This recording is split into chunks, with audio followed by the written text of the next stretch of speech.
এর আগে আরেকটা শব্দ উল।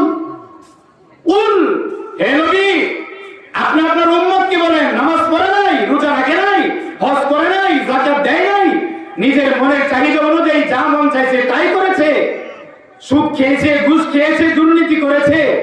আপনি বান্দাকে বলেন তারা যেন খাঁটি মনে তওবা করে ফিরে আসে, আর বান্দার হক দিয়ে দিতে বলেন, অথবা তার কাছে মাপ চাইতে বলেন। আর আমি আল্লাহর কাছে এই মুহূর্তে মাপ চাইতে বলেন। আমি আল্লাহ ঘোষণা করতেছি নবীর মাধ্যমে, ভালো করে শুনেন নিয়ে। উল, হে নবী আপনি আপনার উম্মতকে বলেন, আনেওয়ালা উম্মতকে বলেন, ইয়া ইবাদিয়াল্লাযীনা আসরাফু আলা আনফুসিহিম লা তাকনাতু মির রাহমাতিল্লাহ। হে নবী আপনি আপনার গুনাহগার উম্মতকে বলেন, বলেন আমরা সবাই গুনাহগার, আমরা সবাই কি গুনাহগার?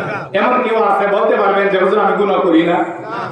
নবীজি কি বলে দেখেন, হাদিস খুতবাতুল আহকাম পড়ে নবীজি বলেন কুল্লু বনি আদম খাত্তাউন, পৃথিবীতে যত বনি আদম আছে সবাই গুনাহগার।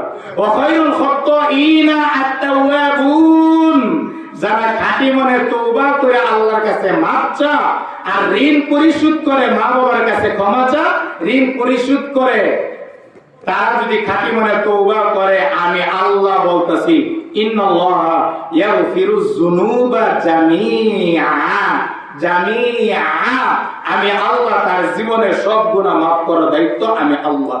সুবহানাল্লাহ।